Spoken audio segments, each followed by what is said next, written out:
The second way is there's something called the eraser tool. I want you to click on the eraser tool and I want you to click on the magic eraser down here.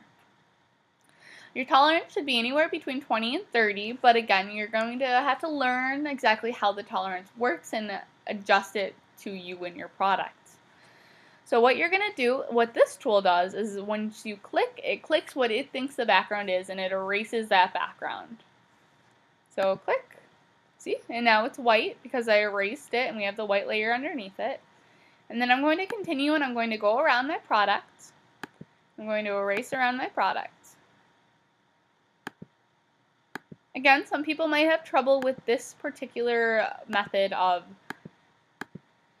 removing your product from the background. And I understand that because if you have a white product against a white background, it's not going to really understand exactly what you want it to do. And if that's the case, that's okay because we still have another method that's going to work for you. So I'm going to continue removing the background just so I can finish up and show you guys exactly what you do after this.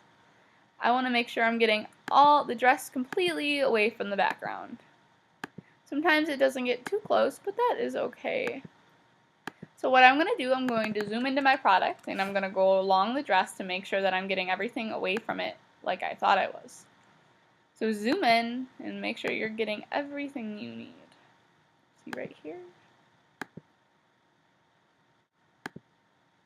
Okay, as I'm sure you've noticed, there's a lot of leftover background that the magic eraser did not get. That's okay. What we want to do now is we want to select the regular eraser and we want to adjust the size to a nice size, and we just want to go over and we want to get rid of all that rubbish left from the background.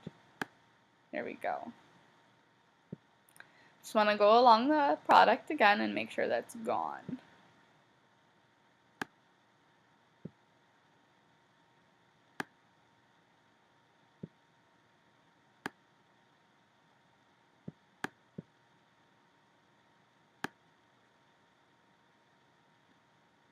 What I'm going to show you next is, I'm sure you could tell, the edges of my product are a little bumpy. They look a little pixely, they look a little messed with, and it doesn't appear quite like it should. But that's okay, there is a very simple way to fix this. Okay, so I went around and I removed the extra rubbish of the background, so now that it's just my product and nothing else. So as I said, you could tell that the edges of my product look a little warped. They don't look very professional, they don't look very appealing.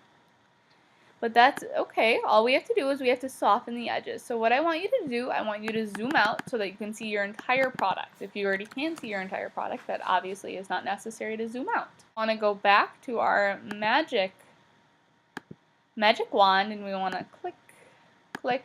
You could do a higher tolerance just because you have nothing else in the background, so it's just going to get everything we need. So make sure that what we have is selected, the edges of our product are selected, and we have everything that we need to find edges. Here we go. Okay, so now I want you to go to Select in the toolbar, and I want you to click Refine Edge. Here we go.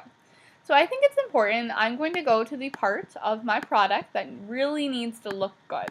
The bottom looks kind of rough because of the eraser tool. So I'm going to zoom in.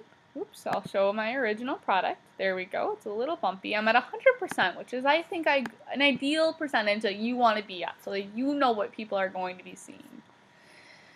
So this is what my product originally looks like, and this is what I want you to do. Right here, this is smooth. I'm going to do it to 0. I'm going to feather to 0. So unclick Show Original. Make sure it's not checked marked.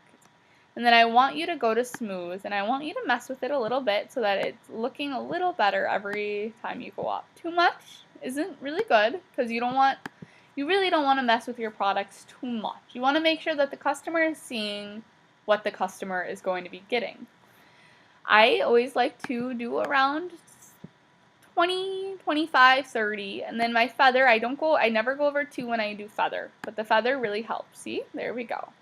And then you have to work with it to make it look like you want it to look. So here is my final product right here. This is what I'm going to land on. And I'll show you the original. That was the original, and this is the difference. This way when people look at it, they don't have to see the mess that was left behind from the eraser. So I'm going to hit OK, and then I'm going to zoom out